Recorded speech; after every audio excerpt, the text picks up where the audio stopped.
What's up everybody, Michael here today with another video about Mini 14, and this has to be needed. Do you know this dude's making a video about me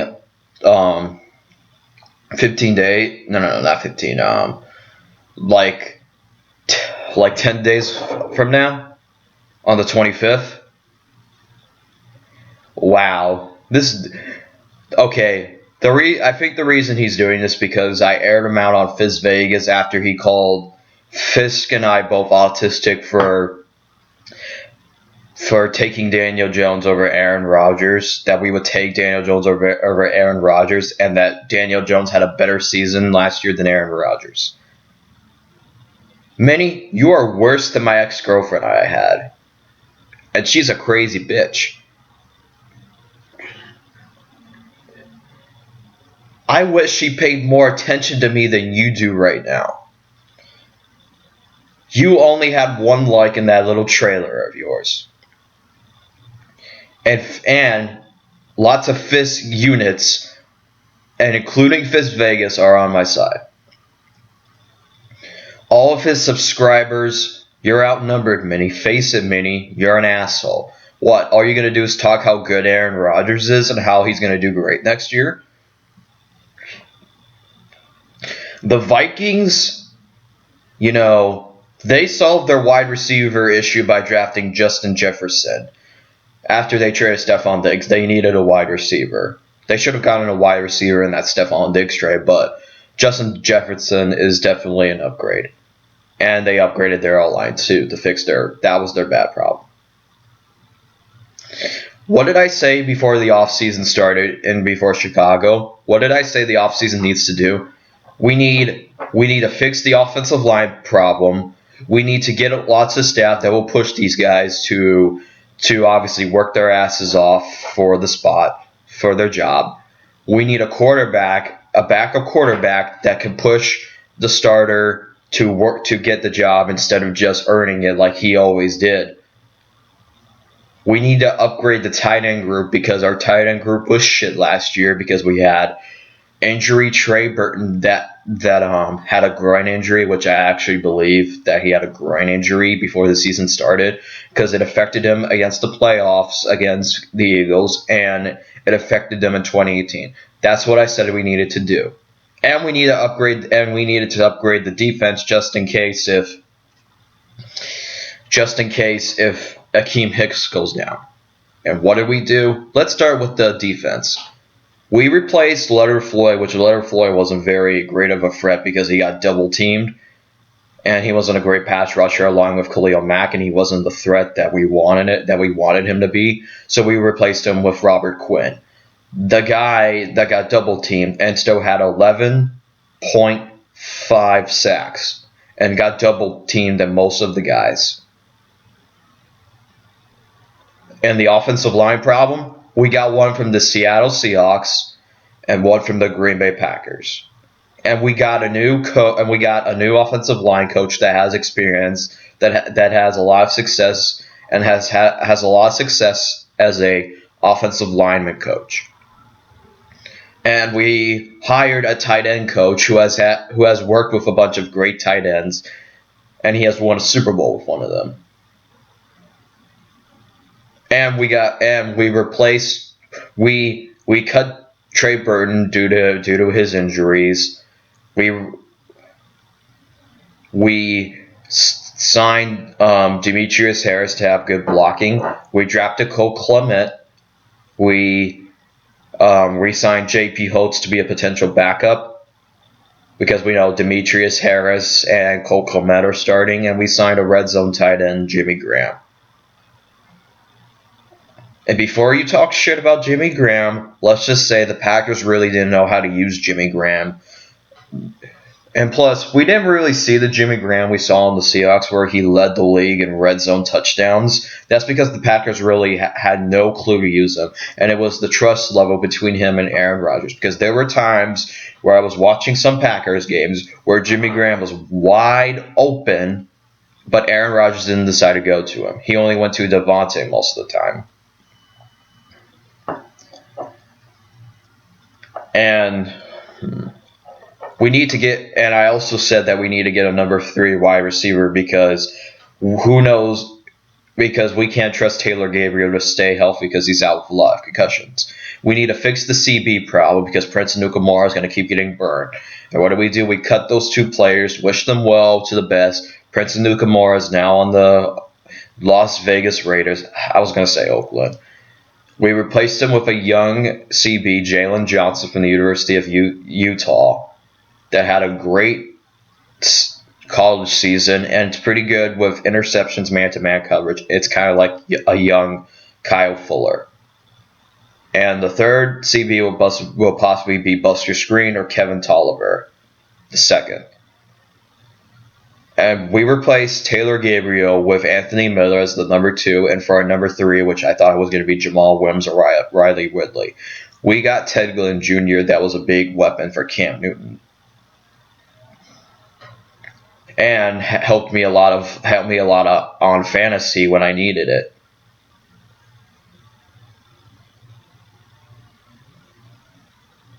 What's really good, Minnie? And as far as I'm concerned, what's the problem here, Minnie? Oh, is our quarterback? Yeah, the quarterback knows we declined his 5th-year option to light a spark under him. Though to any type of quarterback with that money on the line can earn it, except for Mariota, because Mariota chokes, because Mariota is the disappointment here. As far as I'm concerned, okay, what did the Packers do this offseason? Let's review. They got rid of Martinez and they replaced him with Kirksey. And plus, I looked up Kirksey's stats before I uploaded this video, by the way. He played 2 games last year. 2 games, and you expect him, oh, well, he's good when he's healthy. Yeah, 2 games, then he got hurt. Martinez had a better year than him. I'm not going to give him the injury pass because he's got injured multiple times. And that's why the Browns got rid of him, because they couldn't trust him to stay healthy. And their Balaga problem, yeah, they replaced him with Rick Wagner, the guy from the Detroit Lions. He allowed 5 sacks last year? And somehow he's supposed to be a replacement to your Balaga? And plus, you got no run game. And plus, okay, here's what I'm going to say. They have a run game, but they don't have an offensive line. So it's not like it doesn't matter if they have a run game. They only have Devontae Adams. Devontae could get injured, and the Packers would proceed to lose.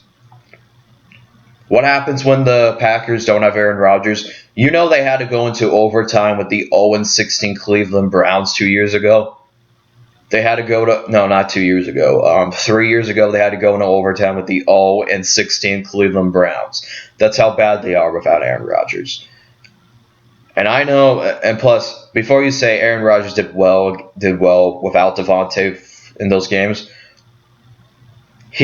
of course, I'm going to count the game where he got injured and where Aaron Rodgers threw an interception that could have helped them versus the Eagles. Everybody's saying, oh, we got robbed during the Eagles. Just run the ball in the end zone and that would have never happened.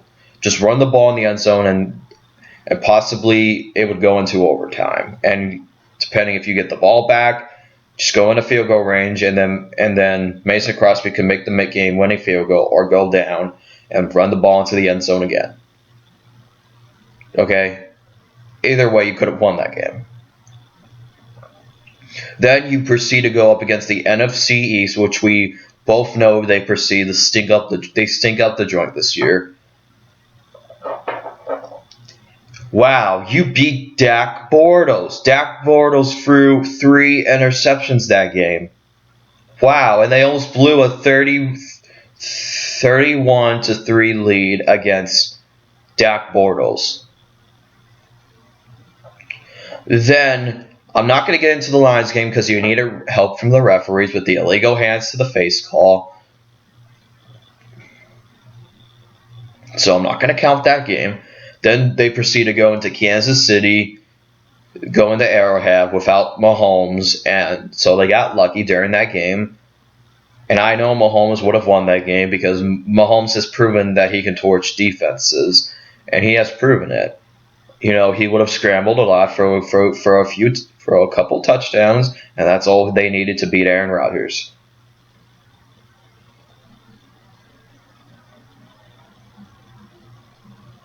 What's up here, Minnie?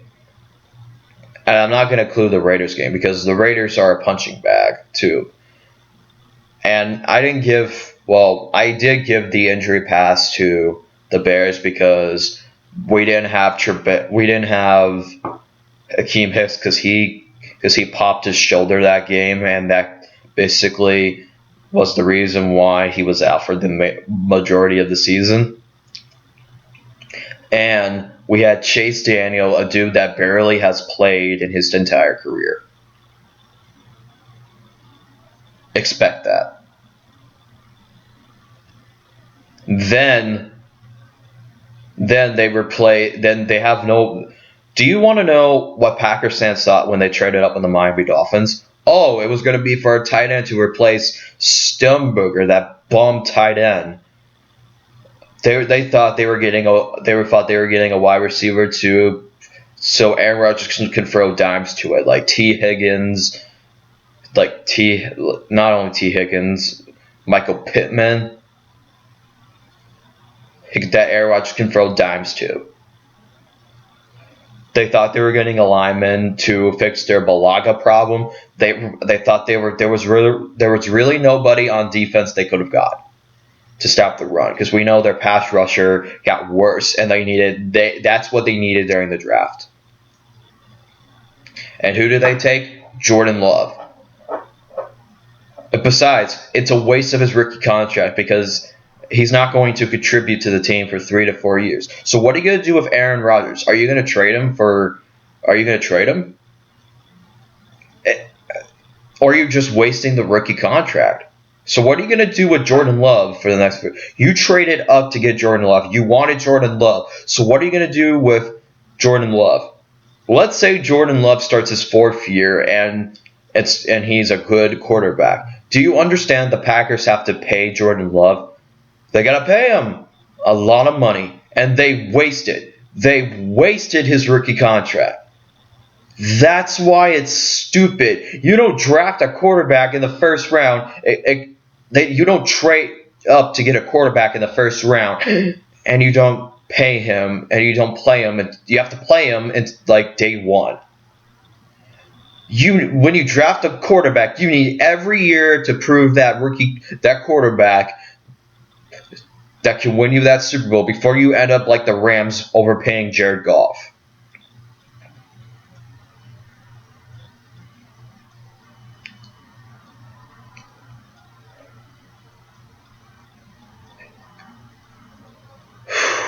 How do I say this? What did we learn today, kids? We learned not only did he get embarrassed by me, he got embarrassed by Fizz Vegas. All Fizz Vegas told Manny to do was go on and try to prove him wrong, how Aaron Rodgers had a better season than Daniel Jones that season. All he did was tell him to come on, which he did come on, but he proceeded to comment about me and try to say that I'm a liar. And I have a screenshot right here that says you called us both autistic fucks. Explain that, Minnie. Explain why you called us both autistic fucks. And then you proceed to burn the bridge, and that's why I blocked you off of Instagram. I can't block you off of YouTube. I can only block you for commenting, but that doesn't mean you can't watch my videos and I don't get notifications on you. And I already told any of my friends. Any links to many videos from now on will personally be banned from commenting.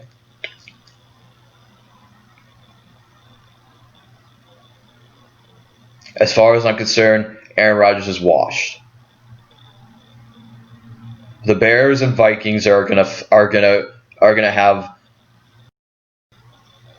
The Vikings and Bears are going to have a UFC fight, a battle to the death for the NFC North Championship. And the Packers and the Lions are going to fight for the bottom spot.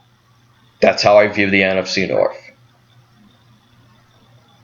until Aaron Rodgers says, you know what, screw you all, like be a fighter like Matthew Stafford does and throw darts to Devontae. It's all going to be Devontae. If Devontae has hands, he's going to catch a couple balls, but he's not going to catch them all. They don't need. They have no second wide receiver. They have no second wide receiver. I don't think LaFleur likes him.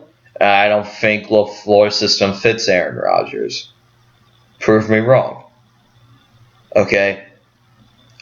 I asked Fizz Vegas what his Packers prediction was. Like, how many games will the Packers win? He didn't give me a number, but he said under 10 games. Under 10 games. And the reason why the Jordan Love pick was stupid, that came from Fizz Vegas' mouth, and I actually believe that. And I told him who's going to win the NFC North. He said it's a 50-50 between the Bears and the Vikings, and it's going to be the Bears. He said if you put a gun to my head and said pick the NFC North, I want to pick the Packers, but they were the worst 13-3 team of this decade. They were the worst 13-3 team of all time. And he said if you put a gun to his head and he said pick the NFC North, I picked the Bears. But that's it. That's all for today's video. I might as well watch the 25th video just to see how retarded it is. I'm just going to look if he includes Fizz Vegas videos.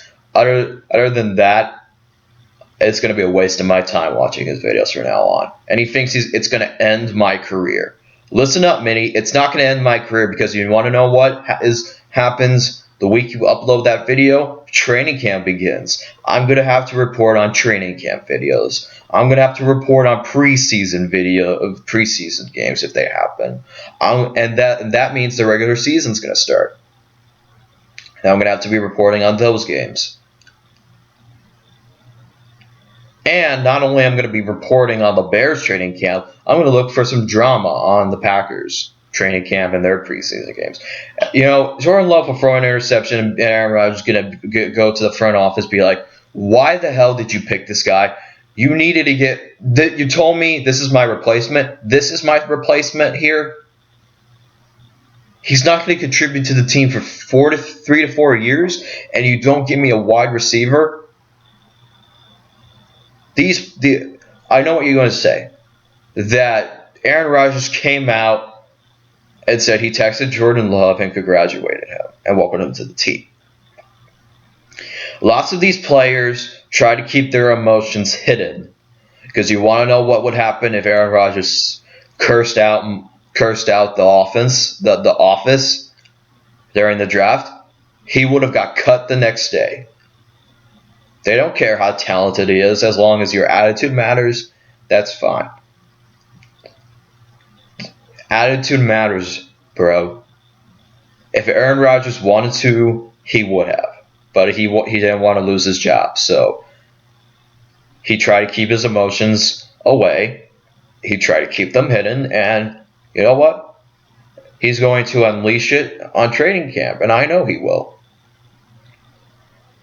But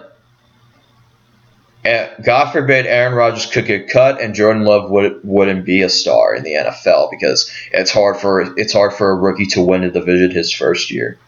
So that's it for today's video. Subscribe to me and Fizz Vegas, Bear Down, and FTP.